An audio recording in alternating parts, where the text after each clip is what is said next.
Hello friends, అందరికీ నమస్కారం అండి. Welcome to my channel. ఈరోజు మీకోసం ఒక మంచి కథను తీసుకువచ్చానండి. ఈ కథ విని మీకు నచ్చితే ప్లీజ్ లైక్ చేసి, షేర్ చేసి, సబ్స్క్రైబ్ చేసుకుని మీ సపోర్ట్ ఛానల్కి అందించండి. అలాగే ఈ స్టోరీపై మీ విలువైన అభిప్రాయాలని కామెంట్ రూపంలో తెలియజేస్తారని ఆశిస్తూ ఇంకా ఈరోజు ఈ స్టోరీలోకి వెళ్ళిపోదాం. ఆగకుండా ఫోన్ రింగ్ అవుతూ ఉండడంతో అసహనంగా అటు ఇటు కదులుతూ, అబ్బా, ఇంత పొద్దున్నే ఎవరికీ ఆగట్లేదురా, ఫోన్ మీద ఫోన్ చేసి చావగొడుతున్నారు. మీకు తెల్లవారిపోయింది అనుకుంటే సరిపోతుందా, అందరికీ తెల్లారొద్దు అని విసుక్కుంటూ అటు ఇటు బెడ్ మీద దొర్లుతూ ఉన్నాడు వైష్ణవ్. ఇంకా బద్ధకంగా ఉండడంతో ఆ ఫోన్ తీయడం కూడా అతనికి కష్టంగానే అనిపించింది. కానీ ఆ ఫోన్ ఆగడం లేదు. ఆగినా వెంటనే మళ్ళీ రింగ్ అవుతుంది. దేవుడా అని అనుకుంటూ కష్టంగా అనిపించినా సరే లేచి ఆ ఫోన్ తీసుకుని అందులో నెంబర్ చూసిన అతనికి మరింత విసుగొచ్చేసింది. దెయ్యం, రాక్షసి అనుకున్నాను నువ్వే అనుకుని.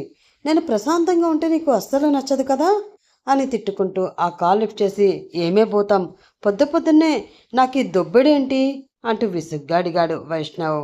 అదేంటో తర్వాత చెప్తాను, కానీ నువ్వు అర్జెంటుగా కిందకి రా. అవతల నుంచి చాలా స్వీట్గా వచ్చింది ఆ వాయిస్. అంత మంచి వాయిస్ విన్నా కూడా వైష్ణవ్ మొహంలో చిరాకు విసుగు పోలేదు. ఇప్పుడు అంత అర్జెంటుగా కిందకి వచ్చి ఏం పీకాలి అడిగాడు అతను. హబ్బా, నువ్వు రారా బాబు, తర్వాత చెప్తాను అని కాల్ కట్ చేసింది ఆమె. చైత్ర, నీకు నిజంగా మెంటలేనే అని తిట్టుకుంటూ, అది తన ఇల్లే కాబట్టి ఎలా ఉన్నా పర్వాలేదు అనుకున్న అతను కనీసం షర్ట్ వేసుకోవాలన్న సంగతి కూడా మర్చిపోయి కిందకి వెళ్ళాడు. పొద్దున్నే ఏంటో నాకు దీని టార్చర్. పగలంతా నా పక్కనే ఉండి తినేస్తూ ఉంటుంది. కనీసం రాత్రి కూడా ప్రశాంతంగా పడుకొనివ్వదు. తెల్లవారికి ముందే తగలబడిపోతుంది అని తిట్టుకుంటూ కిందకు వచ్చిన అతనికి ఆ హాల్ నిండా జనం కనిపించారు. వాళ్ళని చూసి ఒక్క క్షణం షాక్ అయ్యాడు వైష్ణవ్. చెదిరిన జుట్టుతో షర్ట్ లేకుండా తన బేర్ బాడీని చూపిస్తూ వచ్చి తమ ముందు నిలబడిన అతన్ని చూసి అందరూ చిన్నగా నవ్వుకుంటూ ఆడవాళ్లు తలలు దించుకున్నారు. దుర్మార్గురాలు, బుక్ చేసేసింది కదా అనుకుంటూ బొమ్మలా నిలబడిపోయిన అతన్ని చూసి దగ్గరికి వచ్చి, ఏంట్రా ఈ అవతారం, వెళ్ళి త్వరగా రెడీ అయ్యిరా అంటూ అతని భుజం మీద ఒకటి కొట్టింది వాళ్ళమ్మ కావేరి. ఆ మాటతో స్పృహలోకి వచ్చి కంగారుగా పైకి పరుగు పెట్టాడు వైష్ణవ్. అది చూసి అక్కడ ఉన్న వారందరూ నవ్వుకున్నారు. చైత్రకైతే అసలు నవ్వు ఆగడమే లేదు. గదిలోకి వచ్చిన వైష్ణవ్ కోపం రెట్టింపయింది. అసలు బుద్ధి లేదు దీనికి, ఎప్పుడు ఇలాంటి అల్లరి వేషాలే వేస్తుంది. హాల్లో అంతమంది ఉన్నప్పుడు నన్ను కిందకి రమ్మని ఎలా అంటుంది అని తిట్టుకుంటూ వాష్రూమ్లోకి వెళ్ళి ఫ్రెష్ అయ్యి రెడీ అయ్యి, అసలు అంతమంది మా ఇంటికి ఎందుకు వచ్చారు అని అనుకుంటూ కిందకి వెళ్ళాడు వైష్ణవ్. అక్కడ అందరూ కూర్చుని మాట్లాడుకుంటూ ఉన్నారు. వాళ్ళందరికీ చిన్న ఫేక్ స్మైల్ ఇస్తూ వెళ్ళి చైత్ర పక్కన నిలబడి, ఏం జరుగుతుంది ఇక్కడ అంటూ అడిగాడు వైష్ణవ్. అతని చెవి దగ్గర చిన్నగా, సర్ప్రైజ్ అంది ఆమె. నీ బొంద సర్ప్రైజ్, మర్యాదగా ఏం జరుగుతుందో చెప్పు బెదిరించాడు అతను. కాసేపు వెయిట్ చేస్తే తమరికే తెలుస్తుంది సార్ అంది ఆమె. వాళ్ళ అమ్మా నాన్న వచ్చారు, దగ్గర బంధువులు కూడా ఉన్నారు. ఎప్పుడూ జీన్స్ టీషర్ట్లో ఉండే చైత్ర ఈరోజు అందంగా చీర కట్టుకుని వచ్చింది, ఆ అచ్చం పెళ్లి కూతుర్లా. అదంతా చూస్తూ ఉంటే అతనికి ఏదో అనుమానం వస్తుంది, కానీ ఏంటి అన్నది అర్థం కావడం లేదు.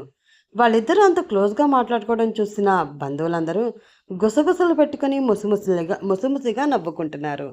మధ్యలో పంతులు గారిని కూర్చోబెట్టి వీళ్ళందరూ ఏం చేస్తున్నారు, ఇంట్లో పూజలు వ్రతాలు ఇలాంటి కార్యక్రమాలు ఏమైనా మొదలు పెట్టారా ఏంటి? ఇంతమంది జనాన్ని వీళ్ళని చూస్తూ ఉంటే పూజలు వ్రతాలు కాదు, పెద్ద పెద్ద హోమాలే చేసేటట్లున్నారుగా అని మనసులో అనుకుంటూ టెన్షన్గా చూస్తూ ఉన్నాడు వైష్ణవ్. పంతులు గారు ఎన్నో లెక్కలు వేసిన తర్వాత, అయ్యా, మరొక వారంలో దివ్యమైన ముహూర్తం ఉంది. ఇది దాటితే మరో 6 నెలల వరకు ముహూర్తం లేదు. కాబట్టి ముందు పెళ్లి జరిపించేయండి చెప్తాను అన్నాడు. ఆ మాటతో అదిరిపడి, పెళ్ళా, పెళ్ళెవరికి అంటూ అడిగాడు వైష్ణవ్. జోక్స్లు వేయకురా, నీకు అంతా అర్థమవుతుందని నాకు తెలుసు. నా నోటితో చెప్పించాలని చూడకు చిన్నగా సిగ్గుపడుతూ అంది చైత్ర. ఒకరి మొహం ఒకరు చూసుకుని ముహూర్తం బాగుంది అంటున్నారు కదా, ఇంకా ఆలస్యం దేనికి, ఈ ముహూర్తానికి కానిచ్చేద్దాం. కావాలి అంటే తర్వాత గ్రాండ్గా రిసెప్షన్ పెట్టుకుందాం అని చైత్ర తండ్రి భానుప్రసాద్ అనడంతో అందరూ సరే అని ఒప్పుకున్నారు. అయితే ఇంకా ఆలస్యం ఎందుకు, ముహూర్తం దాటిపోతుంది, ముందు తాంబూలాలు మార్చుకోండి అని పంతులు గారు చెప్పడంతో వైష్ణవ్ తల్లి తండ్రి కావేరి కరుణాకర్ ఇంకా చైత్ర తల్లి తండ్రి భానుప్రసాద్ తులసి లేచి ఒకరికి ఎదురుగా ఒకరు నిలబడి తాంబూలాలు మార్చుకుంటూ ఉన్నారు. అది చూసిన వైష్ణవ్కి హార్ట్ బీట్ ఒక్కసారిగా రేజ్ అయింది. ఏం జరుగుతుంది ఇక్కడ అని కొంచెం ఆవేశంగా అనబోతూ అతను ఉండగా అతని చెయ్యి పట్టుకుని ఆపి, ఏం చేస్తున్నావురా నువ్వు? నాతో చెప్పినట్లే అది సాధించాలి ఇది సాధించాలి అని చెప్పి జరగబోయే మన పెళ్ళిని ఆపాలి అనుకుంటున్నావా? అలాంటిదేమీ కుదరదు. నీకు ఏది సాధించాలి అని ఉన్నా కూడా పెళ్ళి తర్వాతే. ముందు నన్ను పెళ్లి చేసుకుని ఆ తర్వాత నువ్వేదైనా చెయ్యి. నీ ఫ్రీడమ్కి నేను అడ్డురాను. అంతే తప్ప ఈ పెళ్ళిని ఆపాలి అని చూడకు అంది చైత్ర. ఆ మాటతో షాక్ అయ్యాడు వైష్ణవ్. ఆమెను ఒక మంచి ఫ్రెండ్గా చూశాడే తప్ప పెళ్లి చేసుకోవాలని ఎప్పుడూ అనుకోలేదు అతను. కానీ చైత్ర అలా కాదు. తనకి అతను తెలిసినప్పటి నుంచి అతన్ని ప్రాణంగా అనుకుంది. అతనే తన జీవితం అనుకుంది. అతను కూడా అలాగే అనుకున్నాడు అన్న భ్రమలో కనీసం ప్రపోజ్ చేయాలి అన్న విషయం కూడా మర్చిపోయి డైరెక్ట్గా వాళ్ళ పేరెంట్స్కి వెళ్ళి విషయం చెప్పి వాళ్ళని తీసుకుని వచ్చి వీళ్ళ పేరెంట్స్తో మాట్లాడించి హడావిడిగా ఎంగేజ్మెంట్కి ఏర్పాటు చేసేసింది. ఈ విషయం వైష్ణవికి సర్ప్రైజ్గా ఉండాలి అన్న ఉద్దేశంతో అతనికి ముందుగా చెప్పలేదు. వారం రోజుల ముందు నుంచే షాపింగ్లు కట్రా అంటే ఏదో అమ్మాయిలంటే షాపింగ్లు పిచ్చి ఉంటుంది కదా అని లైట్ తీసుకున్నాడు వైష్ణవ్. అంతేకాని ఇలాంటి ఒక ఉపద్రవం ముంచుకు వస్తుందని అస్సలు అనుకోలేదు. కానీ అనుకోని విధంగా అది సర్ప్రైజ్ కాకుండా షాక్ అయింది వైష్ణవ్కి. నోరు ఎత్తి ఏదైనా అరిచి చెప్పాలి అంటే అంతమంది జనం ముందు పరువు పోతుందేమో అని సైలెంట్గా ఉన్నాడు. కానీ మనసులో కొత్త కొత్త ఉడికిపోతుంది. నువ్వేంటి బాబు ఇంకా అలానే నైట్ ప్యాంట్ షర్ట్లో ఉన్నావు? వెళ్ళి బట్టలు మార్చుకునిరా, ఫోటోలు కట్రా దిగాలి కదా అని పంతులు గారు అనడంతో ఆవేశంగా పైకి వెళ్ళిన వైష్ణవ్ ఒక 5 నిమిషాల తర్వాత అమ్మా ఒకసారి పైకి రా అంటూ పిలిచాడు. దానితో ఇప్పుడే వస్తాను అంటూ పైకి వెళ్ళింది కావేరి. తన ముందు ఉన్న ఆమెని సీరియస్గా చూస్తూ, అసలు ఏంటమ్మా ఇది? నేను చెప్పానా ఆ దెయ్యాన్ని పెళ్లి చేసుకుంటాను అని? అసలు నన్ను ఒక్క మాట కూడా అడగకుండా ఇలా ఎంగేజ్మెంట్ ఏర్పాటు చేయడం ఏమిటి? మీకేనా పిచ్చా అంటూ వాళ్ళపై అరిచాడు వైష్ణవ్. అదేంట్రా అలా మాట్లాడతావు? మీ ఇద్దరు ఇష్టపడడం వల్లే కదా నిశ్చితార్థం వరకు వెళ్ళాము. ఇప్పుడు పెళ్ళికి ముహూర్తాలు పెట్టుకున్న తర్వాత ఈ పెళ్ళి ఇష్టం లేదు అంటే ఏంటి అర్థం? నీకు చైత్ర అంటే ఇష్టమే కదా అయోమయంగా అడిగింది కావేరి. నేను చెప్పానా అది అంటే నాకు ఇష్టమే అని? దాన్ని చూస్తేనే నాకు చిరాకమ్మా, కోపం. ఏదో కాలేజీలో పరిచయం అయింది, సరదాగా మాట్లాడుతుంది కదా అని ఫ్రెండ్షిప్ అని దాన్ని తగిలించుకున్నందుకు ఇప్పటి వరకు అది నన్ను తింటూనే ఉంది. ప్రతి దానికి రూల్స్ రెగ్యులేషన్స్ పెట్టి నాకు ఫ్రీడమ్ లేకుండా చేసింది. చదువు చదువు అంటూ నా వెంటపడి నా లైఫ్లో ఎంజాయ్మెంట్ లేకుండా చేసింది. అలాంటి అమ్మాయితో నేను నా జీవితాన్ని అసలు ఊహించుకోలేను.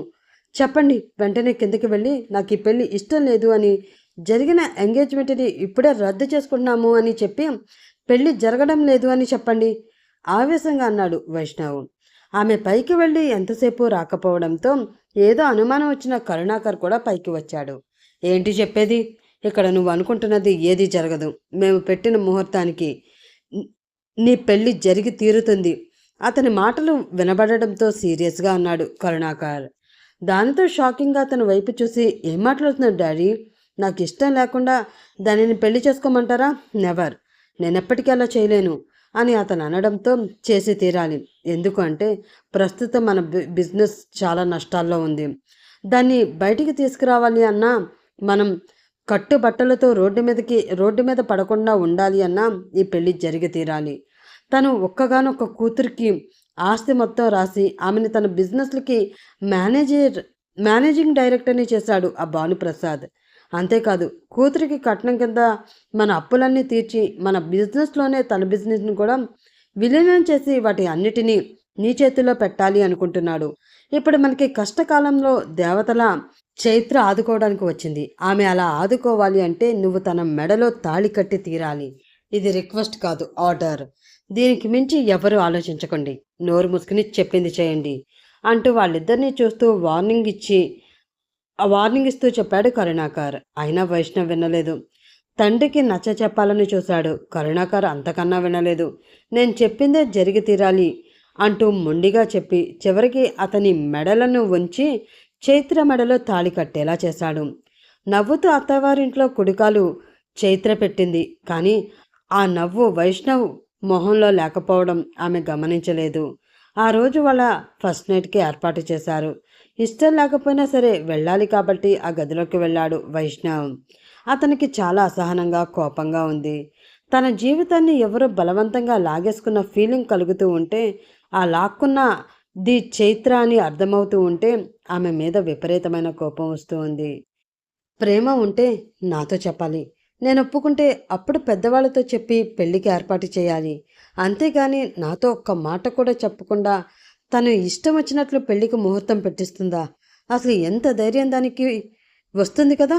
రాని చెప్తాను దాని సంగతి అని మనసులో కోపంగా అనుకుంటూ ఉన్నాడు అతను. అతను అలా అనుకుంటూ ఉండగానే ఆ గదిలో అడుగుపెట్టింది చైత్ర. తెలుపు రంగు చీరకి కుంకుమ కలర్ బోర్డర్ ఉండడంతో ఆ చీరకి మరింత అందాన్ని తెచ్చిపెట్టింది. దానికి మ్యాచింగ్ కలర్ బ్లౌజ్ వేసుకుని తలనిండా మల్లెపూలు పెట్టుకుని బుగ్గల నిండా సిగ్గుతో అతని చూడలేక తల వంచుకుని తన ముందు నిలబడిన ఆమెను చూస్తూ ఉంటే పట్టారనంత కోపం వస్తుంది వైష్ణవ్కి. నా జీవితం మొత్తం నాశనం చేసేసి ఇప్పుడు సిగ్గుపడుతూ నా ముందు నిలబడ్డావా అని మనసులో అనుకుంటూ చంపేసేలా ఆమె వైపే చూస్తూ ఉన్నాడు అతను. కోపంలో ఉన్న అతని కంటికి ఆమె అందం కనిపించడం లేదు. ఎంతసేపు అక్కడ నిలబడి ఉన్నా అతని నుంచి ఒక్క మాట కూడా రాకపోవడంతో తనని చూసి మాట్లాడడం మర్చిపోయాడు అనుకుని భ్రమపడిన చైత్ర చిన్నగా తల ఎత్తి చూసింది. రెప్ప కూడా వేయకుండా తన వైపే చూస్తూ కనిపించాడు వైష్ణవ్. అది చూసి మరింత సిగ్గుపడుతూ సన్నని తన పెదవులతో చిన్నగా నవ్వి, ఏంటి అలా చూస్తున్నావు? అంత నచ్చానా? ఒక్క ఒక్కొక్క అడుగు అతని వైపు వేస్తూ అడిగింది చైత్ర. భరించలేనంత పళ్ళు కొరుకుతూ అన్నాడు అతను.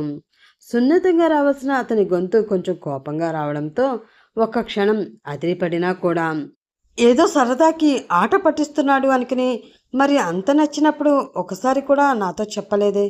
కనీసం మన పెళ్లి కుదిరిన తర్వాత అయినా సరే నువ్వంటే నాకు ఇష్టం చైత్ర, నా మనసు తెలుసుకుని నువ్వే ఈ పెళ్ళికి అన్ని ఏర్పాట్లు చేయించినందుకు చాలా సంతోషంగా ఉంది అని చెప్తావు అని చాలా ఎదురు చూశాను తెలుసా, కానీ నువ్వు చెప్పలేదు. బొంగమూత పెట్టుకుని అంది ఆమె.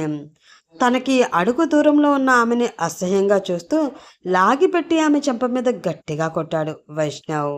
ఆ చర్యతో షాక్ అయిన చైత్ర కళ్ళు వదిలేసి చెంప మీద చెయ్యి పెట్టుకుని నమ్మలేనట్లు అతని వైపు కళ్ళు పెద్దవి చేసి చూస్తూ ఉండిపోయింది.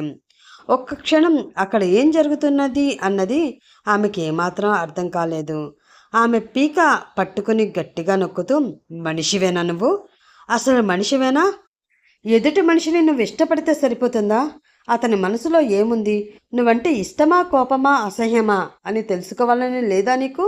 నీ ఇష్టానికి నువ్వు చేసుకుంటూ పోతే చూస్తూ కూర్చోవడానికి నేను చేతగాని వెధవలా కనిపిస్తున్నానా అని ఆవేశంగా అంటున్న అతని వైపు కన్నీళ్లతో చూసింది ఆమె. ఆమె మెడ మీద ఉన్న తన చెయ్యి తీసి ఆమెను చూడటం కూడా అసహ్యం అన్నట్లు మొహం పక్కకు తిప్పుకుని, ఎన్ని కలలు కన్నాను నా జీవితం గురించి, ఎంతగా ఆశపడ్డాను.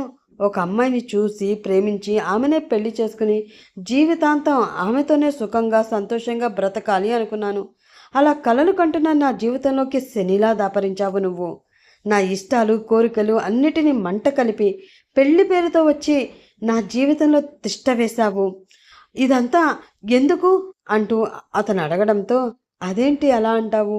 నేనంటే నీకు ఇష్టం లేదా? నువ్వు నన్ను ప్రేమించలేదా? బేలగా అడిగింది ఆమె. ఏంటి ప్రేమ? అది నీతోనా?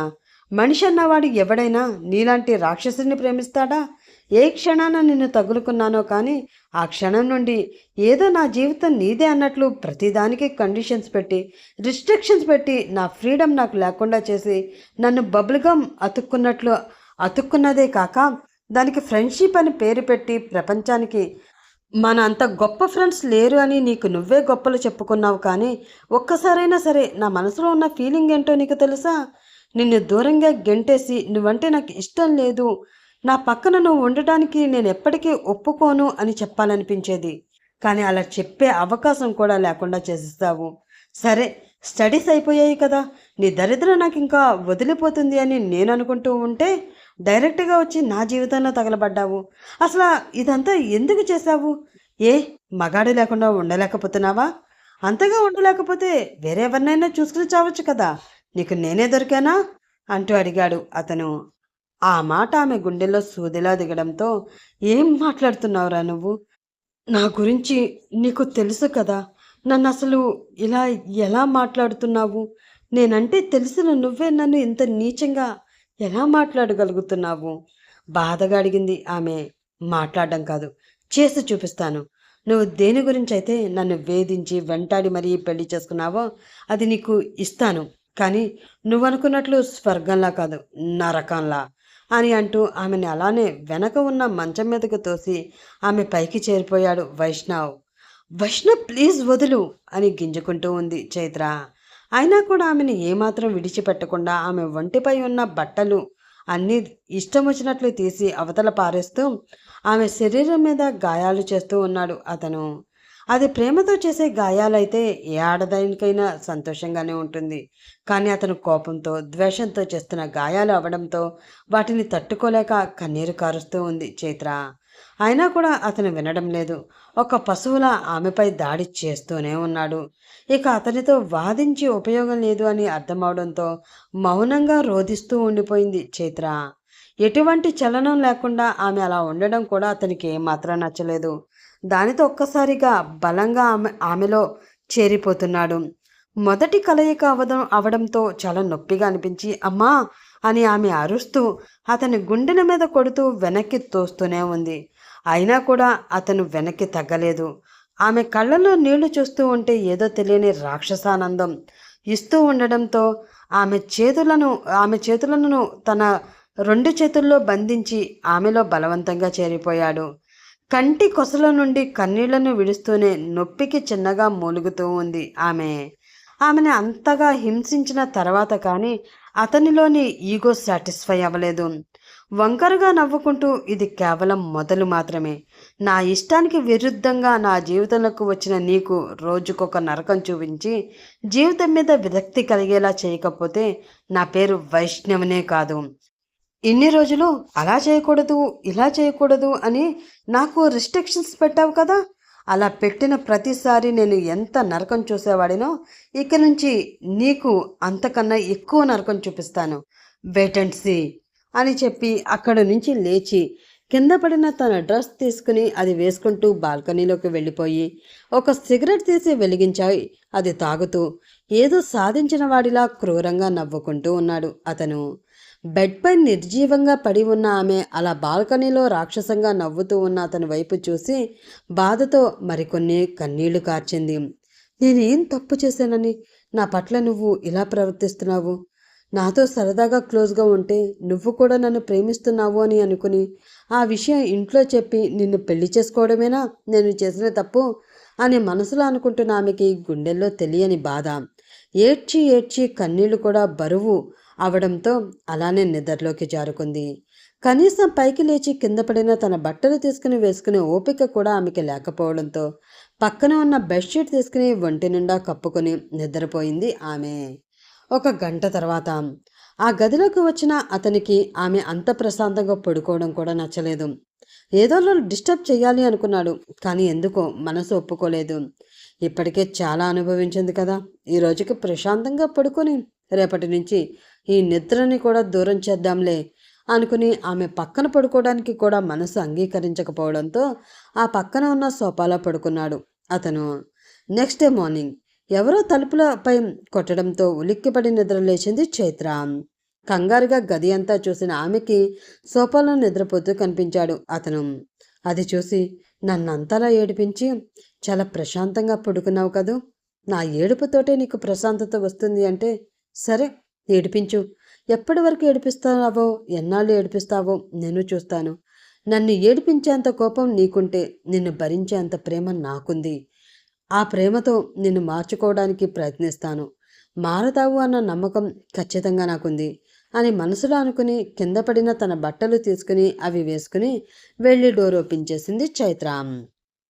బయట ఉన్న ఆమె తల్లి తులసి ఆమెని చూసి చిన్నగా నవ్వుకుని త్వరగా ఫ్రెష్ అయ్యిరా అమ్మా, ఈ పెళ్లి హడావిడి ఇందులో పడి చాలా నీరసపడిపోయావు.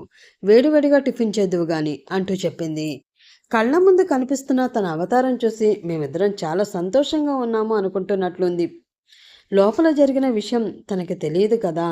నేను తనని ప్రేమిస్తున్నాను అని చెప్పగానే ముందు వెనక ఏమీ ఆలోచించకుండా కేవలం నేను ఇష్టపడ్డాను అన్న కారణం చేత నాకు నచ్చిన వాడిని తెచ్చి నా పెళ్లి చేశారు. నేనంటే ఎంత ప్రేమ ఉంటే అలా చేస్తారు? అలాంటి వీళ్ళకి నా బాధ ఎప్పటికీ తెలియకూడదు.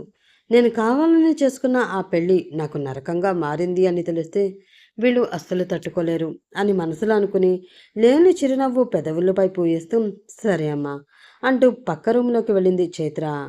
కంటికి రెప్పలా పెంచుకున్న కన్న కూతురి కంటిలో చేరిన కన్నీరు తులసికి కనిపించినా సరే నీరసంగా ఉండడం వల్ల అలా అనిపిస్తుందేమో. ఎంతో కష్టపడి ఎంతో ఇష్టపడి పెళ్లి చేసుకుంది. అలాంటిది తనే ఎందుకు కష్టపడుతుంది అని మనసులో అనుకుని పెద్దగా పట్టించుకోలేదు ఆమె. ఫ్రెష్ అయి బయటకు వచ్చిన కూతురు చేతిలో కాఫీ కప్ పెట్టి వెళ్ళి మీ ఆయనకి ఇచ్చిరా అంది ఆమె. తనక కొంచెం భయంగా అడిగింది చైత్ర.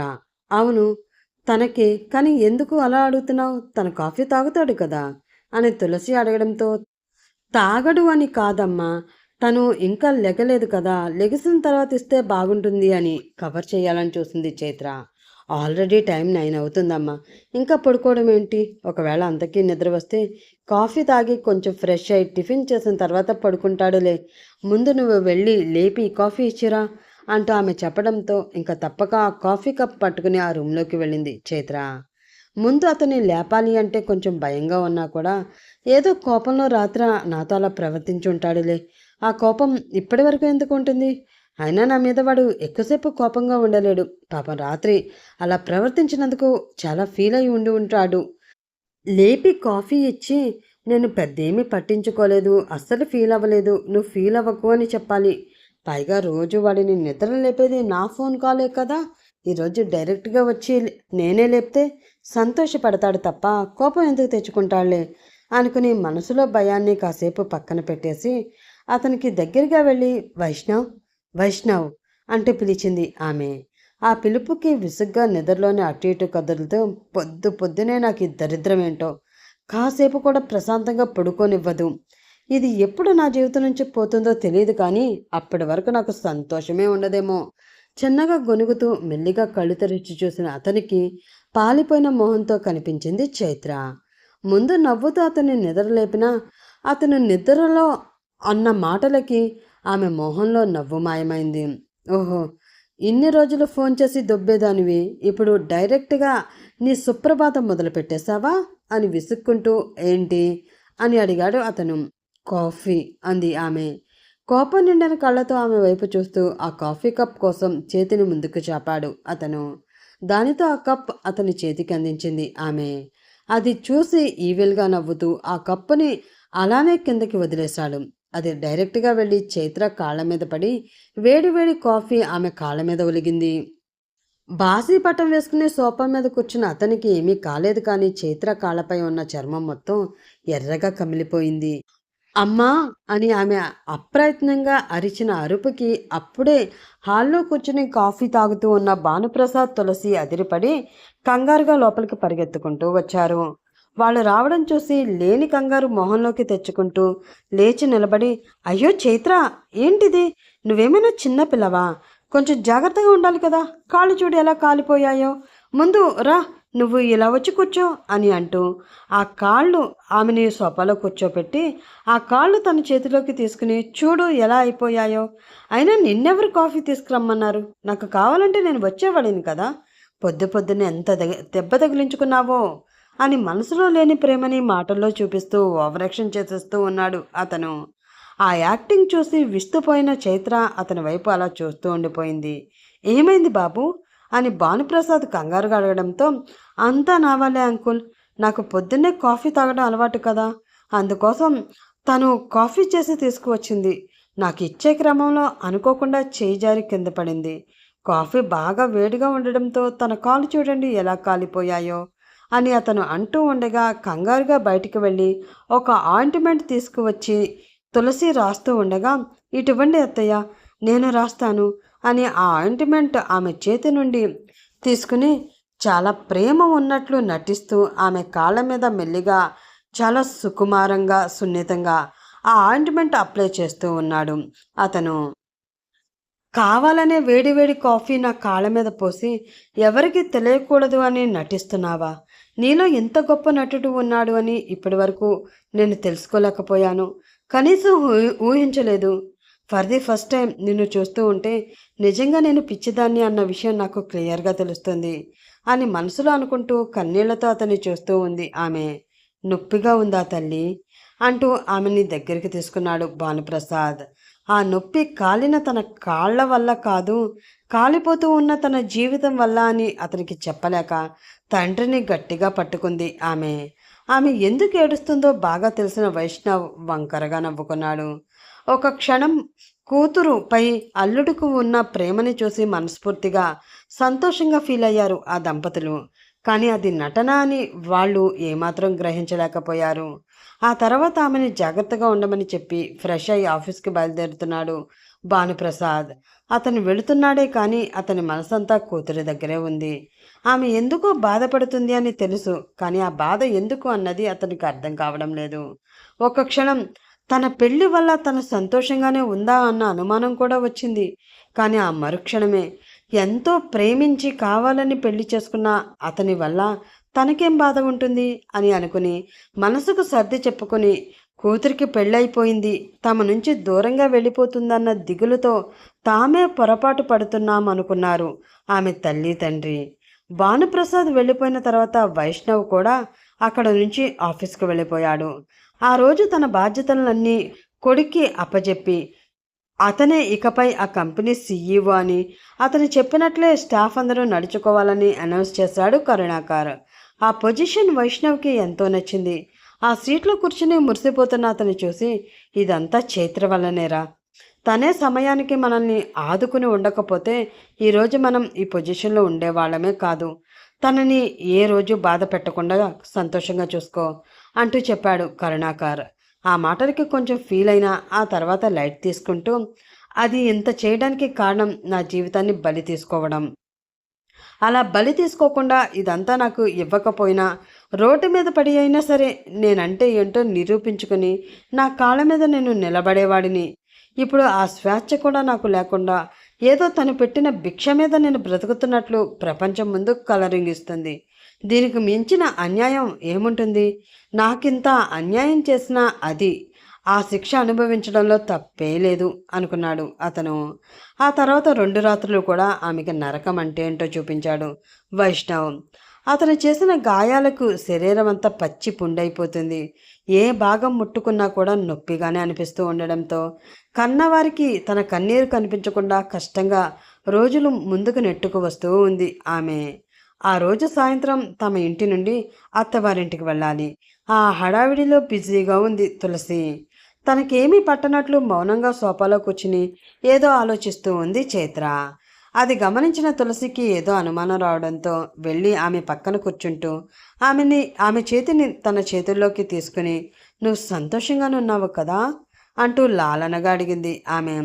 ఆ మాటకి ఉలిక్కిపడింది చైత్ర.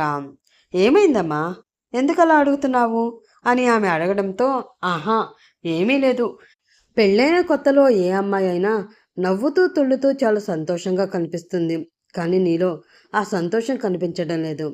మా ముందు సంతోషంగా తిరుగుతున్నట్లు అనిపిస్తున్నా కూడా అది ఎందుకో జెన్యున్గా వచ్చిన సంతోషమని మనసుకు అస్సలు అనిపించడం లేదురా. ఏం జరిగింది, ఏమైనా ప్రాబ్లమా అంటూ అడిగింది ఆమె. ప్రాబ్లం ప్రాబ్లం ఏముంటుందమ్మా, ప్రాబ్లం ఏమీ లేదు. అయినా ప్రేమించి పెళ్లి చేసుకున్న నాకు ఎలాంటి ప్రాబ్లం ఉంటుంది అనుకుంటున్నావు? నా ప్రాబ్లం వల్ల మిమ్మల్ని వదిలేసి వెళ్ళిపోతున్నాను కదా. ఇన్ని రోజులు మనం ముగ్గురం చాలా సంతోషంగా ఉన్నాం. ఇప్పుడు నేను వెళ్ళిపోతే మీ ఇద్దరే ఉంటారు. నాకెందుకో మిమ్మల్ని వదిలి వెళ్ళిపోవాలి అని అనిపించడం లేదు. మీతోనే ఉండిపోవాలనిపిస్తుంది. ఆ విషయం వైష్ణవ్కి ఎలా చెప్పాలా అని ఆలోచిస్తున్నాను అంతే అంది ఆమె. ఆ మాటతో చిన్నగా నవ్వుతూ, మాతో ఉండిపోవాలి అని నువ్వు ఆశపడడంలో తప్పులేదు. కానీ అలా అనుకోకూడదు. ఏ ఆడపిల్ల అయినా సరే అత్తవారింటికి వెళ్ళవలసిందే. పుట్ పుట్టినప్పటి నుంచి పెళ్లి జరిగే వరకు మహారాణిలా తన ఇంట్లో ఉన్న ఆడపిల్ల పరాయింటికి వెళ్ళక తప్పదు. ఇక్కడ ఉన్న ప్రేమల్ని, ఆప్యాయతల్ని, హక్కుల్ని, బాధ్యతల్ని, బంధాలని ఇక్కడే వదిలేసి తన కోసం కొత్తగా వచ్చిన ప్రేమని, ఆప్యాయతల్ని, బాధ్యతలు అన్నీ వెతుక్కుంటూ అత్తవారింటికి వెళ్ళి అక్కడ ఉన్న బంధాలతో కలిసిపోయి వారందరి యోగక్షేమాలు చూసుకుంటూ ఆ ఇంటి పిల్లల జీవితాంతం బ్రతకాలి. అలా బ్రతకడంలోనే ఆడదాని త్యాగం తెలుస్తుంది. ఈ రూల్ ఎవరు పెట్టారో తెలియదు కానీ బహుశా వాళ్ళకి కూతుళ్ళు లేరనుకుంటా.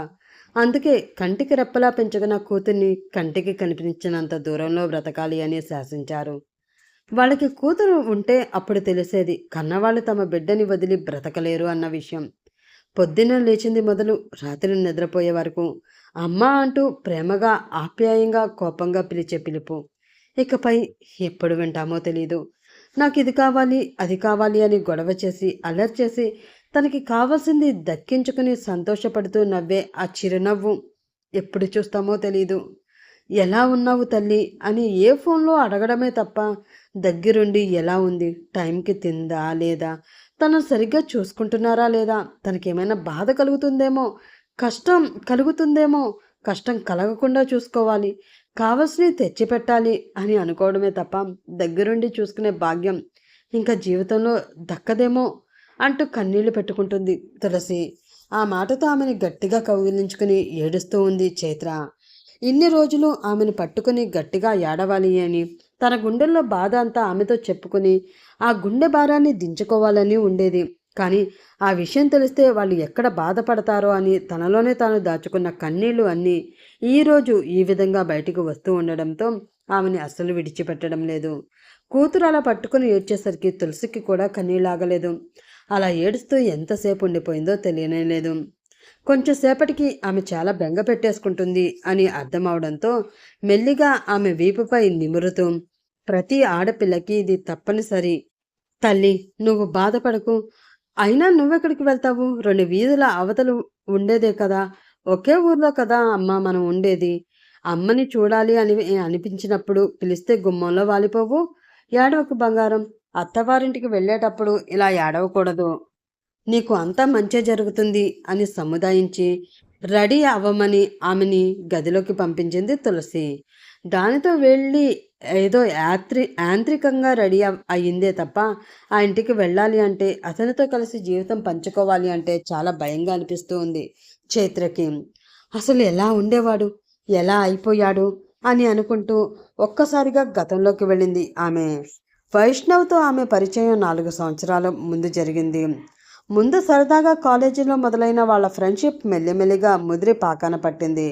చైత్ర అంటే ఒక ఫ్రెండ్లా వైష్ణవ్ ఎప్పుడూ ఇష్టపడుతూ ఉండేవాడు. తనకు అన్ని విధాలా చైత్ర సహాయం చేస్తూ ఉండేది. తన నోట్స్ రాయడానికి, అడిగినప్పుడు డబ్బులు ఇవ్వడానికి ఆమె ఒక కిడ్డీ బ్యాంక్లో అతనికి ఉపయోగపడేది.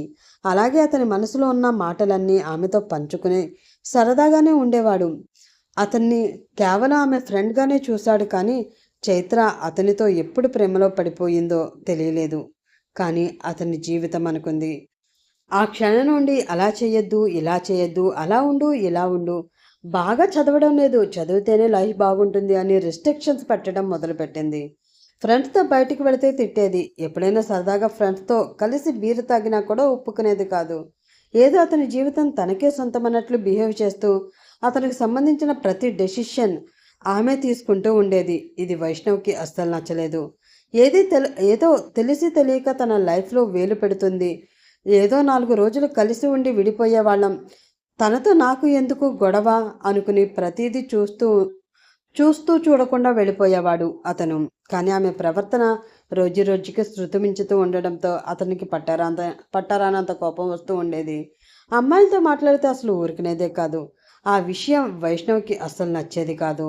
ఒకరోజైతే అతనితో చాలా క్లోజ్గా మాట్లాడుతూ అతనికి ప్రపోజ్ చేయాలి అని చూసిన ఆమె క్లాస్మేట్ని కొట్టింది కూడా చైత్ర. అది తెలుసుకున్న వైష్ణవ్ మండిపడ్డాడు. నా జీవితం నా ఇష్టం, నువ్వెవరు రిస్ట్రిక్షన్స్ పెట్టడానికి అంటూ ఆమెకి క్లాస్ గట్టిగానే పీకాడు కూడా. అయినా కూడా పట్టించుకోలేదు. అలాగే అంటాడులే, వాడి జీవితం నాది, వాడిష్టం ఏంటి, నా ఇష్టం, ఇద్దరం కలిసి బ్రతకవలసిన వాళ్ళం, ఆ మాత్రం వాడి గురించి నేను పట్టించుకోకూడదా ఏంటి అంటూ లైట్ తీసుకునేదే కానీ అతని మనసులో ఉన్న ఉద్దేశాన్ని అర్థం చేసుకోలేకపోయింది చైత్ర. ఇప్పుడు ఆమె చేసిన ఆ తప్పు తన జీవితంలో సరిదిద్దుకొని తప్పులా మారింది. ఏం చేస్తే అతను మారతాడు, తన ప్రేమను ఎలా అర్థం చేసుకుంటాడో, తనతో కలిసి సంతోషంగా ఎలా బ్రతకాలి, అతని మనసుని ఎలా మార్చుకోవాలి, ఆమెకి ఏమాత్రం అర్థం కావడం లేదు. అలా కన్ఫ్యూషన్లో ఉండగానే అతని ఇంట్లో అతని భార్యగా అడుగుపెట్టింది చైత్ర. ఇంటి బాధ్యతలన్నీ ఆమెకు అప్పగిస్తూ ఆ ఇంట్లో ఎవరికి ఏం కావాలో, ఏ టైంలో ఏం చేయాలో క్లియర్గా వివరిస్తూ ఉంది కావేరి. అలాగే అత్తయ్య అంటూ ఆమె చెప్పినట్లే నడుచుకుంటూ ఉంది చైత్ర. ఆ రోజు రాత్రి ఎప్పటికో వచ్చాడు వైష్ణవ్. బాగా లేట్ అవడంతో కరుణాకర్, కావేరి పడుకుండిపోయారు. అతని కోసం ఎదురు చూస్తూ హాల్లోనే ఉంది చైత్ర. కాలింగ్ బెల్ సౌండ్ వినిపించడంతో వెళ్ళి డోర్ ఓపెన్ చేసిన ఆమెకి ఎర్రగా తూలుతున్న కళ్ళతో కనిపించాడు అతను. అతని నుంచి వస్తూ ఉన్న ఒక రకమైన వాసనకి మొహం చిట్లించి ఆ వాసన భరించడం కష్టంగా ఉండడంతో ఒక పక్కగా మొహం తిప్పుకుంది ఆమె. అతన్ని చూసిన వెంటనే అతను బాగా తాగి వచ్చాడు అన్న విషయం అర్థమైపోయింది ఆమెకి. మొహం తిప్పుకున్న ఆమెను చూసి నువ్వెప్పుడొచ్చావు అంటూ మత్తుగా అడిగాడు అతను. సాయంత్రం అంది ఆమె. ఎందుకు వచ్చావు? ఇప్పటి వరకు నన్ను తిన్నది చాలలేదా? ఇప్పుడు నా ఇంటికి వచ్చి నా నెత్తి మీదకి ఎక్కి నాట్యం చేయాలి అనుకుంటున్నావా అంటూ అడిగాడు అతను. నీ నెత్తి మీద నాట్యం చేయడానికి రాలేదు, నీ భారీగా నీ జీవితాన్ని పంచుకోవడానికి వచ్చాను అంటూ చెప్పింది ఆమె. ఆ మాటకి వెటకారంగా నవ్వుతూ, జీవితమా? ఇంకా ఎక్కడ ఉంది నా జీవితం? నా జీవితాన్ని మొత్తం నాశనం చేసేసావు కదా. ఇంకా నువ్వు పంచుకోవడానికి ఇక్కడ ఏమీ మిగలేదు. బ్రతుకున్న నాళ్ళు ఇష్టం లేని భార్యతో కాపురం చేస్తూ కష్టంగా బ్రతికేయడమే అన్నాడు అతను. ఆ మాట ముళ్ళులా మనసులో గుచ్చుకుంది. అప్పటికే కళ్ళల్లో నీళ్లు చేరిపోతూ ఉన్నా కూడా అవి బయటికి రాకుండా కష్టంగా ఆపుకుంటూ, ఈ మాటలన్నీ ఇక్కడ నిలబడి మాట్లాడుకోవడం అవసరమంటారా? అత్తయ్య మావయ్య విన్నారు అంటే బాధపడతారు. గదిలోకి వెళ్దాం పదండి అంది ఆమె. ఆమె వైపు అసహ్యంగా చూస్తూ, నీకెప్పుడు అదే ధ్యాస తప్ప వేరే ధ్యాసే ఉండదా అన్నాడు అతను. ఈసారి ఆమెకు కోపం వచ్చింది. మాటలు మర్యాదగా రానివ్వండి. గది అనగానే ఆ విధంగా ఆలోచిస్తున్నది మీరు. మీ ఆలోచనలన్నీ అక్కడే ఆగిపోతున్నాయేమో, కానీ నా ఆలోచనలు అలా లేవు. భార్యాభర్తలకి పడక గది ఉన్నది కేవలం శరీరాలు పంచుకోవడానికి మాత్రమే కాదు, మనసులను పంచుకోవడానికి, ఒకరి బాధ ఒకరు తెలుసుకోవడానికి, ఒకరి సంతోషం మరొకరు బాధ్యతగా తీసుకుని వాళ్ళని ఆనందంగా ఉండేలా చూసుకోవడానికి కూడా. అయినా ఇవన్నీ మీకెలా తెలుస్తాయిలే? ఏ రోజైనా తను ఒక మనిషి, తనకి ఒక మనసు ఉంటుంది. అసలు ఆ మనసులో ఏముందో అని తెలుసుకునే ప్రయత్నం చేస్తేనే కదా. ఎప్పుడు పశువుల మీద పడి రాక్షసంగా ప్రవర్తించడమే తప్ప మీకేం తెలుసు? కోపంగా ప్రశ్నించింది చైత్ర. ఆ ప్రశ్నతో చాలా కోపం వచ్చింది వైష్ణవ్కి. లాగిపెట్టి ఆమె చెంప మీద గట్టిగా కొట్టాడు. అది ఎక్స్పెక్ట్ చేయని ఆమె వెళ్ళి అంత దూరాన పడింది. అతని చేతి దెబ్బ కొంచెం గట్టిగా తగలడంతో ఆమె పెదవి చిట్లి రక్తం కూడా వస్తుంది. ఫాస్ట్గా ఆమె దగ్గరికి వెళ్ళి ఆమె జుట్టు గట్టిగా పట్టుకుని ఆమె మొహానికి తన మొహం దగ్గరగా పెట్టి చంపేసేలా ఆమెను చూస్తూ, నువ్వు చెప్పినవన్నీ కరెక్టే. ఆలు మగళ్ళు పడక గది అన్నది పడక సుఖానికి మాత్రమే కాదు, ఒకరి ప్రేమని ఒకరు పంచుకోవడానికి కూడా. కానీ నాకు నీ మీద ప్రేమే లేదు, ఇంకెలా పంచుకుంటాను? నా దృష్టిలో నువ్వు ఒక కాస్ట్లీ బజారు ఆడదానివి. వాళ్ళు డబ్బుల కోసం ఒళ్ళు అమ్ముకుంటే నువ్వు డబ్బులిచ్చి అమ్ముకున్నావు అంతే. వాళ్ళకి నీకు తేడా. ఇంకొకసారి నా దగ్గర ఎక్స్ట్రాలు మాట్లాడావు అంటే చంపి పడేస్తాను అని సీరియస్గా వార్నింగ్ ఇచ్చి ఆమె జుట్టు వదిలేసి కాళ్లతో ఆమెని పక్కకి తన్నుకుంటూ పైకి తన గదిలోకి వెళ్ళిపోయాడు అతను. అలా ప్రతిరోజు ఎన్నో అవమానాలు ఎదుర్కొంటూ ఉన్నా కూడా పెదవి విప్పి ఏనాడు మాట బయటికి చెప్పలేదు చైత్ర. వాళ్ళని గమనిస్తూ ఉన్న కావేరికి అనుమానం వచ్చినా కూడా తన కొడుక్కి ఆ పెళ్ళి అంటే ఇష్టం లేదు కాబట్టి ఏదో వాళ్ళలో వాళ్లే పడుతున్నారు, ఏదో ఒక రోజు సర్దుకుంటారులే అని పెద్దగా పట్టించుకోలేదు. రోజు రోజుకి వైష్ణవ్లో ఆమెపై అసహ్యం, కోపం పెరిగిపోతూ ఉంది. తన శరీర అవసరాలు తీర్చుకోవడానికి ఆమె కావాలి. ప్రేమ లేని ఆ రాక్షసత్వాన్ని అతను కోరుకున్న ప్రతిసారి అందిస్తూ నరకం అనుభవిస్తూ అలా రోజులు ముందుకు నెట్టుకు వస్తూ ఉంది చైత్ర. అలా 6 నెలలు గడిచిపోయింది. అయినా కూడా అతనిలో కొంచెం కూడా మార్పు రాలేదు. వస్తుంది అన్న ఆశ ఆమెలో అంతకంతకి మరుగున పడిపోతూ ఉంది. ఒకరోజు ఆఫీస్లో, అరే వైష్ణవ్, ఈరోజు చాలా ఇంపార్టెంట్ మీటింగ్ ఉంది, చాలా పెద్ద కంపెనీలతో డీల్ మాట్లాడాలి. ఆ కంపెనీ సీఈఓ నిన్ను కలవడానికి వస్తున్నారు. ఆమెకి ఇలాగ ఆఫీస్లో కలవడం ఇష్టం లేదంట. బయట ఎక్కడైనా కలిసి మాట్లాడుకుందాం అంటే మీ ఇద్దరికి లంచ్ ఏర్పాటు చేశాను. సో నువ్వు వెళ్ళి తనతో డీల్ ఫినిష్ చేసుకుని రావాలి అన్నాడు కరుణాకర్. అమ్మాయితో లంచ్, ఒక గర్ల్ ఫ్రెండ్ని సెట్ చేసుకుని తనతో డేట్కి వెళ్ళాలి అని చాలా రోజుల నుంచి కలలు కంటున్నాను. కానీ ఆ కళ ఆ రాక్షసి మూలాన కలగానే మిగిలిపోయింది. కనీసం ఇప్పుడైనా ఈ అమ్మాయి దయవలనైనా లంచ్ని కాస్త డేట్ అనుకుని, ఆఫీస్ మీటింగ్ని కాస్త పర్సనల్ మీటింగ్ అనుకుని ఆ కళని కొంచెమైనా సాటిస్ఫై చేసుకుందాం అని మనసులో అనుకుని, ఓకే డాడీ, నేను టైంకి వెళ్తాలే, అలాగే డీల్ కూడా ఫైనల్ చేసుకుని వస్తాను, మీరేం కంగారు పడకండి అంటూ తండ్రికి మాటిచ్చాడు అతను. కొడుకు మీద ఉన్న నమ్మకంతో తను కూడా ఆ విషయం గురించి పెద్దగా పట్టించుకోలేదు కరుణాకర్. అతనికి చెప్పినట్లే లంచ్ టైం కన్నా ఒక అరగంట ముందే వెళ్ళి ఆమె కోసం వెయిట్ చేస్తూ ఉన్నాడు వైష్ణవ్. అరగంట వెయిటింగ్ కాస్త గంట అయింది. దీనికి అసలు టైం సెన్స్ లేదనుకుంటా. ఆ విషయం తెలియక అమ్మాయి అనగానే ఓ ఎగేసుకుంటూ వచ్చేసాను అరగంట ముందే. చిచి, గంట నుండి వెయిట్ చేయలేక చస్తున్నాను అని విసుగ్గా అంటుకుంటూ డోర్ వైపుకి చూసిన అతనికి వన్ పీస్ డ్రెస్లో కళ్ళకి గాగుల్స్ పెట్టుకుని చాలా అందంగా స్టైల్గా నడుచుకుంటూ ఒక అమ్మాయి రావడం కనిపించింది. ఆమెను చూసిన వెంటనే తనకి తానుగా లేచి నిలబడ్డాడు అతను. ఏముంది ఫిగర్! ఇలాంటి అమ్మాయితో నా పెళ్ళి గనక జరిగి ఉంటేనా, నా సామిరంగా రోజు పండగే. అయినా దేనికైనా అదృష్టం రాసుండాలి. నాకు ఆ దరిద్రగొట్టు మొహం దాంతో రాసి పెట్టినప్పుడు ఇలాంటి అమ్మాయితో ఏం జరుగుతుందిలే నా బొంద అని మనసులో అతను అసహనంగా అనుకుంటూ ఉండగా అతని దగ్గరికి వచ్చి, ఆర్ యూ మిస్టర్ వైష్ణవ్ అంటూ అడిగింది ఆ అమ్మాయి. ఆ మాటతో కొంచెం షాకింగ్ అయినట్లు చూస్తూ అవును అన్నట్లు తల ఊపాడు అతను. ఐఎమ్ మానసి. సారీ, బాగా లేట్ చేసినట్లున్నాను కదా. అది ఏంటంటే ట్రాఫిక్ జామ్ అని మానసి అంటూ ఉండగా, ఇట్స్ ఓకే, నేను కూడా ఇప్పుడే వచ్చాను, ప్రాబ్లం ఏం లేదు అంటూ అతి ఉత్సాహంగా చెప్పాడు అతను. మీ వారేంటే ఆ అమ్మాయిని చూసి అంతలా సొల్లు చేస్తున్నాడు? 6 నెలలకే నువ్వు బోర్ కొట్టేశావా అంటూ వాళ్ళ వైపే తదేకంగా రెప్ప కూడా వేయకుండా చూస్తూ ఉన్న చైత్రని చూసి అడిగింది ఆమె స్నేహితురాలు గీతిక. కలిసి చాలా రోజులైంది, సరదాగా బయటికి వెళదామని గీతిక ఫోన్ చేసి అడగడంతో తనకి కూడా కొంచెం రిలీఫ్గా ఉంటుంది అని ఆ రోజు లంచ్కి అదే రెస్టారెంట్కి ఆమెను తీసుకుని వచ్చింది చైత్ర. అక్కడికి వచ్చిన తర్వాత సరదాగా ఫ్రెండ్తో మాట్లాడుతూ అనుకోకుండా అటువైపు చూసిన ఆమెకి ఒంటరిగా కూర్చున్న వైష్ణవ్ కనిపించాడు. తనేంటి ఇక్కడున్నాడు అని అనుకుంటూ అతని దగ్గరికి ఆమె వెళుతూ ఉండగా అతను లేచి ఎవరినో రెప్ప కూడా వేయకుండా చూస్తూ ఉండడం గమనించి తన అడుగులు అక్కడతోటే ఆపేసింది. ఎవరా అని అటు చూడగా అక్కడ మానసి కనిపించింది. దానితో అలా బొమ్మలా చూస్తూ ఉండిపోయింది చైత్ర. ఫ్రెండ్ అడిగిన ప్రశ్న ఈమెని ఈ లోకంలోకి తీసుకురావడంతో ఆమె వైపు బాధగా చూస్తూ, అసలు ఇంట్రెస్ట్ అంటూ ఉంటేనే కదే బోర్ కొట్టేయడానికి, నేనే పిచ్చిదాన్ని, ప్రేమ అంటూ వెంటపడి పెళ్లి చేసుకున్నాను. తను తన అవసరాల కోసం కష్టంగా పెళ్లి చేసుకుని ఇప్పటి వరకు నాతో కష్టపడుతూనే ఉన్నాడు. ఇప్పుడే తన జీవితంలోకి తన ఇష్టం వచ్చినట్లు ఉంది.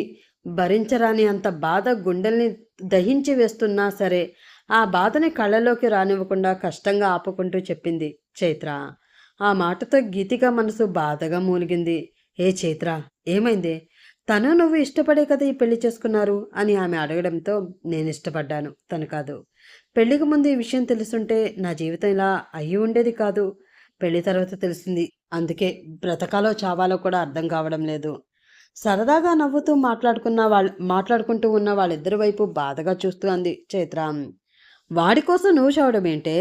అంతగా వాడితో బ్రతకడం కష్టం అనుకుంటే విడాకులు ఇచ్చి పడాయి. నీ జీవితం ఏంటో నువ్వు చూసుకో. ఆస్తి, అందం, అన్నిటికన్నా మంచి మనసు అన్నీ ఉన్నాయి నీకు. చిటికి వేస్తే చాలు నువ్వే కావాలి అంటూ అబ్బాయిలు క్యూ కడతారు. నిన్ను మహారాణిలా నెత్తి మీద పెట్టుకుని చూసుకుంటారు అంటూ సలహా ఇచ్చింది గీతిక. అనుకున్నంత ఈజీ కదే విడిపోవడం. తనతో నా జీవితం ఎలా ఉంటుంది అన్న ఆలోచన ఈ ముడి పడక ముందే ఉండాలి. పడిన తర్వాత మార్పు కోసం ఎదురు చూస్తూ బ్రతకడం తప్ప ఇంకా మార్పు రాదు అని విడిపోవడం అంటూ జరగదు. తను ఎలా ఉన్నా సరే ఏదోలా మార్చుకోవాలి అని ప్రయత్నిస్తున్నాను. కానీ నేను ఏది చేస్తున్నా అందులో తనకి తప్పే కనిపిస్తుంది తప్ప నా ప్రేమ కనిపించడం లేదు అని ఇంకా వాళ్ళని అలా చూస్తూ ఉండలేక ఇంకా వెళ్దామే, ఎందుకో ఇబ్బందిగా ఉంది అంది చైత్ర. ఆమె ఇబ్బంది అర్థమైన గీతిక, నువ్వు వాళ్ళని పట్టించుకోకు, ఫుడ్ ఆర్డర్ చేశాం కదా, వచ్చిన తర్వాత తినేసి వెళదాం, అనవసరంగా వేస్ట్ చేయడం ఎందుకు, నీకు అంతగా కోపంగా ఉంటే వెళ్ళి వాళ్ళ ముందు నిలబడి ఆ అమ్మాయిని పరిచయం చేసుకో, భార్యవే అని చెప్పు.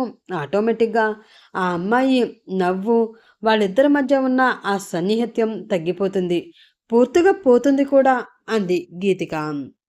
విరక్తిగా నవ్వి, ఇలా ఎంతమందికి చెప్పగలం, ఏదో ఈరోజు నువ్వు బయటికి పిలవడం వలన, నేను రావడం వలన ఇది నా కంటపడింది, కానీ కంటపడకుండా ఇలాంటివి ఎన్నున్నాయో నాకైతే తెలియదు కదా.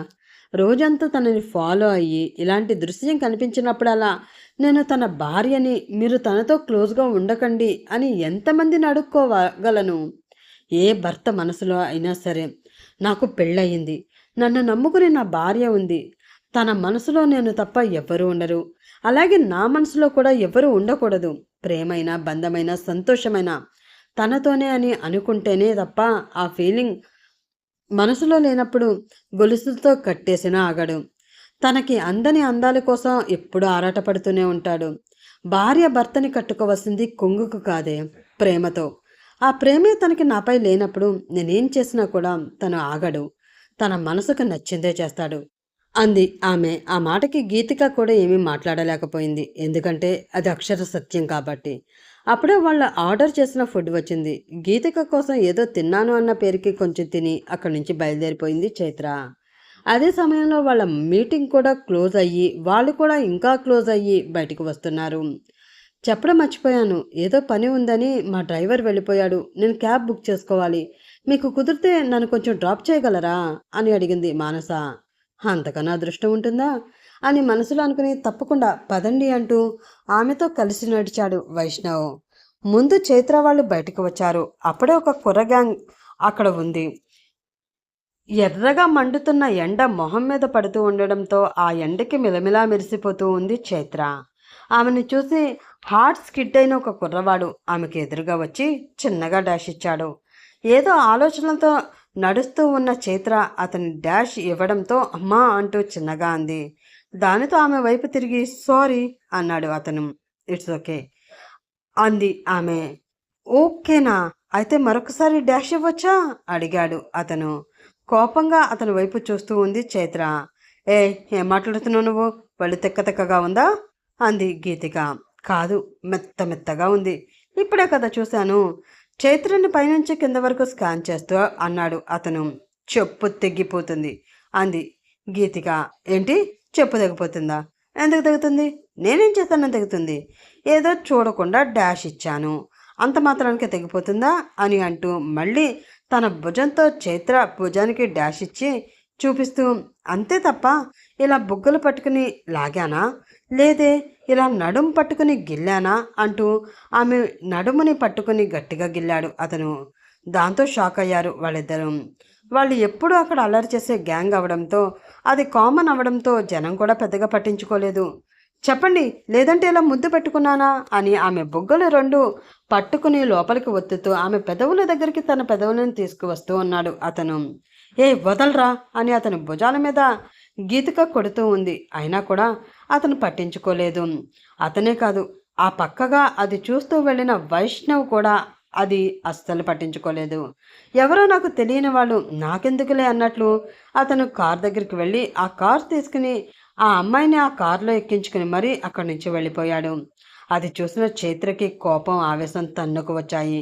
తనని ముద్దు పెట్టుకోవడానికి ముందుకు వస్తూ ఉన్న అతని కాళ్ళ మీద గట్టిగా ఒక తొక్కు తొక్కి అతని గుండెల మీద చెయ్యి వేసి వెనక్కి తోసి చెంప పగిలేలా కొట్టింది ఆమె.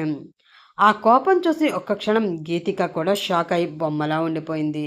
ఆమె అలా రియాక్ట్ అవ్వడంతో అప్పటి వరకు ఏదో సినిమా చూసినట్లు చూసిన జనం కూడా రియాక్ట్ అయ్యారు. వాళ్ళని ఇష్టం వచ్చినట్లు తిడుతూ ఉండడంతో ఆ కుర్ర గ్యాంగ్ అక్కడ నుంచి వెళ్ళిపోయింది. ఆ తర్వాత గీతికని తీసుకుని చైత్ర కూడా వెళుతూ ఉండగా ఆమె వైపు చూసి చిన్నగా నవ్వుతూ, పర్వాలేదు, బాగానే రియాక్ట్ అయ్యావు, కానీ ఈ కోపం నిన్నేడిపించిన వాళ్ళ మీద, లేదా పరాయి మగవాడు పెళ్ళం ఒంటి మీద చెయ్యి వేస్తున్నా కూడా పట్టించుకోకుండా వెళ్ళిపోయిన నీ మొగుడి మీద అంటూ సూటిగా ఆమెని చూస్తూ అడిగింది గీతిక. ఆ ప్రశ్నతో ముందుకు పడుతున్న చైత్ర అడుగులు కాస్త ఆగిపోయాయి. ఆమె కళ్ళల్లో అప్పటి వరకు దాచుకున్న కన్నీళ్లు బయటకు వస్తూ ఉన్నాయి. అలా ఇలా అంటున్నాను అని తప్పుగా అనుకోకు చైత్ర. ఇంట్లో భార్యని బానిసలా చూస్తూ ఇష్టం వచ్చినట్లు మాటలనే మొగుడు కూడా బయట మగవాడు తప్పుడు దృష్టితో తన పెళ్ళాన్ని చూస్తే ముందు వెనక ఆలోచించకుండా అతని మీదకి ఆవేశంగా వెళ్తాడు. కానీ అసలు తను ఎవరో కూడా నాకు తెలియదు, మీరేం చేసుకున్నా నాకు నష్టం లేదు అనుకుని మొగుడులా పట్టించుకోకుండా వెళ్ళిపోడు. అలా వెళ్ళిపోయాడు అంటే వాడు మొగుడని చెప్పుకోవడానికి కూడా పనికిరాడు. అలాంటి వాడితో నువ్వు కలిసి బ్రతకడం కన్నా ఏ సూసైడ్నో చేసుకుని చావడం మేలు. లేదు, అలాంటి వెధవ కోసం నేనెందుకు చావాలి, నాకు ఒక జీవితం ఉంది అంటావా, వాడి నుంచి దూరంగా వచ్చేసాయి. అందమైన ప్రపంచం నీకోసం ఎదురు చూస్తూ ఉంటుంది. అంతే తప్ప మనమంటే విలువలేని మనుషుల దగ్గర ఉంటూ సమాజంలో ఉన్న విలువని కూడా పోగొట్టుకోవద్దు అని చెప్పి అక్కడి నుంచి వెళ్ళిపోయింది గీతిక. దానితో ఆమె చెప్పిన విషయం గురించి ఆలోచిస్తూ ఉండిపోయింది చైత్ర. మరోవైపు మానసితో పరిచయం, ఆమెతో కలిసి జర్నీ చాలా బాగా నచ్చుతూ ఉంది వైష్ణవ్కి. కనీసం పొరపాటును కూడా అతని మనసులో చైత్ర ఆలోచనలు రావడం లేదు. పని ఉన్నా లేకపోయినా కావాలనే ఆమెతో కాల్స్ మాట్లాడుతూ కుదిరినప్పుడల్లా కలుస్తూ ఆమె ఊహల్లో తేలిపోతూ రోజులు గడుపుతూ ఉన్నాడు అతను. అంతే తప్ప చైత్ర అతనికి దూరం అయిపోతున్న విషయం అతను గమనించలేదు. పరాయి ఆడదానికి తన మొగుడు దగ్గరవుతున్నాడు అన్న విషయం తెలిసినా కూడా మౌనంగా ఉండిపోయింది చైత్ర. అతన్ని నిలదీసి అడగాలి అని ఆమెకి ఏమాత్రం అనిపించడం లేదు. అసలు ఆమె తన గదిలోనే అడుగు పెట్టడం లేదు అన్న విషయం కూడా అతను పెద్దగా పట్టించుకోవడం లేదు. ఎప్పుడు అతని రాక కోసం ఎదురు చూస్తూ ఉండే ఆమె అతని కంటికి కనిపించి చాలా రోజులైపోయింది. అది కూడా తెలియనంత మత్తులో మునిగిపోయాడు అతను. ఆ మత్తు పేరు మానసి. అతని కార్ సౌండ్ వినబడగానే డోర్ ఓపెన్ చేసేసి గదిలోకి వెళ్ళిపోతుంది. మళ్ళీ అతను భోజనం చేసి పైకి వెళ్ళిన తర్వాత ఆ డోర్ క్లోజ్ చేసి అక్కడంతా క్లీన్ చేసి కింద ఉన్న గెస్ట్ రూమ్లో పడుకుంటుంది. నెక్స్ట్ డే అందరికన్నా ముందు లేచి ఇంట్లో పనంతా చేసుకుంటూ ఉండడంతో ఆమె భర్త గదిలోకి వెళుతుందా లేదా అన్నది కూడా ఆ ఇంట్లో వాళ్ళు ఎవరూ గమనించలేదు. అలా 2 నెలలు గడిచిపోయింది. అలా దూరంగా ఉంటేనైనా సరే అతనికి తన విలువ తెలుస్తుందేమో అని అనుకుంది. కానీ ఆ దూరం శాశ్వతం అయిపోతుంది అని ఆమె అస్సలు ఊహించలేకపోయింది. ఒకరోజు ఉదయం ఒంట్లో కొంచెం నలతగా ఉంటుంది అని హాస్పిటల్కి వెళ్ళింది ఆమె. డాక్టర్స్ అన్ని చెకప్లు చేసి ఇప్పుడు మీకు 4th మంత్ రన్ అవుతుంది, ఆ విషయం కూడా మీకు తెలియలేదా, ఇన్ని రోజులు మెడిసిన్స్ వాడకుండా ఎలాంటి టెస్టులు చేయించుకోకుండా ఎలా ఉన్నారు అంటూ ప్రశ్నించింది. భర్త ప్రేమకి దూరమైన ఆమె తన ఆరోగ్యం గురించి పట్టించుకోవడమే మానేసింది. ఇంకా ఈ విషయం మాత్రం ఎలా గమనించుకోగలదు? అడిగేది మిమ్మల్ని అని డాక్టర్ గట్టిగా అరవడంతో విరక్తిగా నవ్వుకుని ఆమెకి ఏదో సమాధానం చెప్పి ఆమె ఇచ్చిన మందులు తీసుకుని బయటికి వచ్చింది. ఇప్పుడు ఆమె ముందు ఉన్న అతిపెద్ద ప్రశ్న ఆ ప్రెగ్నెన్సీ ఉంచుకోవాలా లేదా తీయించుకోవాలా అని. దాని గురించి ఆలోచించుకుంటూ ఇంటికి వెళుతుందే కానీ మనసులో ఎన్నో వేల ప్రశ్నలు. ఇది మన ప్రేమకి గుర్తయితే చాలా సంతోషపడేదాన్ని వైష్ణవ్. ప్రపంచంలో ఇంతకన్నా ఆనందం ఏ ఆడదానికి ఉండదు. కానీ ఇది నీ ప్రేమకి కాదు, నీ కోపానికి గుర్తు, నాపై నీకు ఉన్న అసహ్యానికి గుర్తు. అలాంటి గుర్తుని కడుపులో మోయాలి అంటే నా వల్ల కావడం లేదు. అలానే కడుపులో బిడ్డని కడుపులోనే చంపుకునేంత దుర్మార్గురాలిని నేను కాదు. ఏం చెయ్యాలి అని ఆలోచిస్తూ ఉంది ఆమె. ఆ ఆలోచనలో పరధ్యానంగా ఉండడంతో వెనక కారు వస్తున్న సంగతి కూడా ఆమె గమనించలేదు. ఫాస్ట్గా వచ్చిన ఆ కార్ సడన్ బ్రేక్ వేయడంతో చిన్నగా ఆమెకి డాష్ ఇచ్చి ఆగింది. దానితోనే తూలిపడింది చైత్ర. ఓ షిట్ అని అనుకుంటూ ఆ కార్ దిగి ఐఎమ్ సో సారీ, మీకు ఏమీ కాలేదు కదా అని కంగారుగా అడిగింది ఒక అమ్మాయి. దానితో అటువైపు చూసిన చైత్రకి ఆమెను ఎక్కడో చూసిన ఫీలింగ్ కలిగింది. కొంచెం సేపు ఆలోచించగా ఆమె మానసి అన్న విషయం గుర్తు వచ్చింది. ఏమీ కాలేదు, బాగానే ఉన్నాను అని అంటూ పైకి లెగుస్తూ అమ్మా అంటూ మళ్ళీ కింద కూలబడిపోయింది ఆమె. అయ్యో, కాలు నొప్పి పట్టినట్లుంది, హాస్పిటల్కి వెళదాం లేగండి అంటూ మెల్లిగా ఆమెను పైకి లేపింది మానసి. పర్వాలేదు, బాగానే ఉంది, కొంచెంసేపు ఆగితే నొప్పి కూడా తగ్గిపోతుంది, కంగారు పడకండి అని చైత్ర చెప్తున్నా వినిపించుకోకుండా లేదు లేదు హాస్పిటల్కి వెళదాం అంటూ ఆమెని కారు ఎక్కమంది మానసి. అయ్యో పర్వాలేదు అని చైత్ర అనడంతో సరే అయితే మీరు ఎక్కడికి వెళ్ళాలో చెప్పండి, అక్కడ నేను డ్రాప్ చేస్తాను అంది మానసి. ఇంకా తప్పక ఆ కారు ఎక్కింది చైత్ర. మీ పేరు అడగడంతో తన పేరు చెప్పింది. నా పేరు మానసి అంటూ తనని తాను పరిచయం చేసుకుని మామూలుగా మాట్లాడుతుంది ఆమె. అప్పుడే ఆమె ఫోన్ రింగ్ అయ్యింది. కార్ డ్రైవ్ చేస్తూ ఉండడంతో ఆ ఫోన్ ఆన్ చేసి స్పీకర్లో పెట్టింది. హా స్వీటార్ట్, ఎక్కడా అని వినిపించిన వాయిస్ విని అదిరిపడింది చైత్ర. వైష్ణవ్, ఆమె పెదవులు చిన్నగా పలికాయి ఆ పేరు. కానీ ఆ మాట పెదవి దాటి పైకి రాలేదు. నీ దగ్గరికే వస్తున్నాను, ఒక 10 మినిట్స్ అంది మానసి. ఎంతసేపు బేబీ? ఇప్పటికే చాలా సేపటి నుంచి నీ కోసం వెయిట్ చేస్తున్నాను. ఇంకా నా వల్ల కాదు, ఇలా లేట్ చేశావంటే ఈ రోజంతా వదలకుండా రాత్రిలా నీకు చుక్కలు చూపిస్తాను అన్నాడు వైష్ణవ్. ఆ మాటకి మానసి చిన్నగా సిగ్గుపడి, చి నోర్మయ్, సిగ్గులేదు నీకు అసలు అంటూ కసురుకోగా కళ్ళల్లో నుండి బయటికి వస్తున్న కన్నీరు ఆమెకి కనిపించకూడదని కిటికీలోంచి బయటికి చూస్తుంది చైత్ర. అప్రయత్నంగా ఆమె చేతులు తన పొట్ట మీదకి వెళ్ళాయి. రాత్రి అతను వస్తాడు అని ఎదురు చూస్తూ కూర్చుంది, కానీ అతను రాలేదు. అలా రాకపోవడానికి కారణమేమిటో ఆమెకి అప్పుడు అర్థం కాలేదు, కానీ ఇప్పుడు క్లియర్గా అర్థమవుతుంది. హబ్బా, అక్కడికేదో తమరికి సిగ్గు ఉన్నట్లు రాత్రి అంతలా రెచ్చిపోయి ఇప్పుడు నువ్వు ఇన్నోసెంట్ అన్నట్లు మాట్లాడకు బేబీ అని వైష్ణవ్ అనడంతో, సరే బాబా, నేను మళ్ళీ కాల్ చేస్తాను అని ఆ కాల్ కట్ చేసి కొంచెం బ్లష్ అవుతూ, ఏమనుకోకండి, నా బాయ్ ఫ్రెండ్, త్వరలో పెళ్లి చేసుకోబోతున్నాం, ప్రస్తుతానికి డేటింగ్లో ఉన్నాం అంటూ చెప్పింది మానసి. ఆ మాటతో గుండె బద్దలైంది చైత్రకి. ఓ అవునా, కంగ్రాచులేషన్స్ అని చెప్పి, కొంచెం కారు పక్కన ఆపండి, నేను దిగిపోవలసిన ప్లేస్ వచ్చింది అంది చైత్ర. అప్పుడేనా అని మానసి అనడంతో, అప్పుడేనా చిన్నగా నవ్వుతూ, దిగిపోవలసిన సమయం వచ్చినప్పుడు దిగిపోవాలి కదా, ఇంకా ప్రయాణం చేయాలి అని మొండిగా అనుకున్నా అది కష్టాన్ని తెచ్చిపెడుతుంది తప్ప మరి ఏ ప్రయోజనం ఉండదు. అలాంటప్పుడు దిగిపోవడమే మంచిది. మనం కాకపోయినా ఎదుటి వాళ్ళైనా సరే హ్యాపీగా ఉంటారు కదా అంది చైత్ర. అర్థం కానివట్లు ఆమె వైపు చూసి, మీరు ఏమంటున్నారో నాకు సరిగ్గా అర్థం కాలేదండి అంది మానసి. నా డెస్టినేషన్ వచ్చిన వెంటనే దిగిపోవాలి కదండి, అలా దిగకుండా మీతో కబుర్లు చెప్తూ ముందుకు వచ్చేస్తే మళ్ళీ నేను వెనక్కి రావడం కష్టం కదా అంది. అదే చెప్తున్నా అంది చైత్ర. అదే నిజమే అంటూ కారు పక్కన ఆపి, 1 సెకండ్, ఐఎమ్ వెరీ సారీ అండి అంటూ చెప్పింది మానసి. చిన్న చిరునవ్వు ఆమెకి బదులిచ్చి ముందుకు కదిలింది చైత్ర. ఇంకా ఆమె ఆగాలి అని అస్సలు అనుకోవడం లేదు. కోపం కసి అన్నీ వస్తుండగా పెద్దవాళ్ళందరినీ కూర్చోపెట్టి ఈ విషయం గురించి మాట్లాడాలి అనుకుంది. కానీ అలా మాట్లాడినా ఏమీ ఉపయోగం? 4 మంచి మాటలు చెప్పి ఇద్దరిని కలపాలి అని చూస్తారు. అంత మాత్రాన అతని మనసులో లేని ప్రేమ సడన్గా పుట్టుకొచ్చేది కదా. అలాగే ఆమె మీద పెంచుకున్న ప్రేమని తీసి అవతల పారేయలేడు కదా అని ఆలోచించుకుంటూ ఇంటి దగ్గరికి వెళ్ళిన ఆమెకి గుమ్మం దగ్గర ఉండగానే కొన్ని మాటలు వినిపించాయి. దానితో బొమ్మలా ఆగిపోయి ఆ మాటలు వింటుంది. ఏంటండి మీరు మాట్లాడేది? వాడు వేరే అమ్మాయితో తిరుగుతూ ఉంటే మీరేం చేస్తున్నారు? మందలించాలి కదా, తప్పు అని చెప్పాలి కదా. ఇంట్లో పెళ్ళాన్ని పెట్టుకుని వాడికి ఇదేం పోయేకాలం? రానివ్వండి, కడిగి పడేస్తాను కోపంగా అడిగింది కావేరి. ఆల్రెడీ అన్నీ అయిపోయాయి కావేరి. అప్పుడు మీ బలవంతం మీద ఆ పెళ్లి చేసుకున్నాను, కానీ నేను ఇష్టపడి చేసుకోలేదు. తనంటే నాకు అసలు ఇష్టం లేదు, కాబట్టి ఆ పెళ్ళికి నాకు సంబంధం లేదు. తనకేం చెప్పుకుంటారో చెప్పుకోండి, నేను మానసితోటే ఉంటాను అని తెగేసి చెప్తున్నాడు. పైగా వాడు తిరిగే ఆ అమ్మాయి సాదాసీదా అమ్మాయి అనుకుంటున్నావా? విజయేంద్ర ప్రసాద్ గారు ఒక్కగాను ఒక్క కూతురు. ఈ సిటీలో ఎన్నో బిజినెస్లు ఉన్నాయి వాడికి బుద్ధి చెప్పి ఆ అమ్మాయికి దూరంగా ఉంచాలి అని మనం ప్రయత్నిస్తే అది ఆ అమ్మాయికి నచ్చకపోతే మనల్ని భూస్థాపితం చేసేస్తుంది. అయినా కూడా నాకే బుద్ధి లేదు, తొందరపడి వాడికి ఆ పెళ్లి చేసేసాను అన్నాడు కరుణాకర్.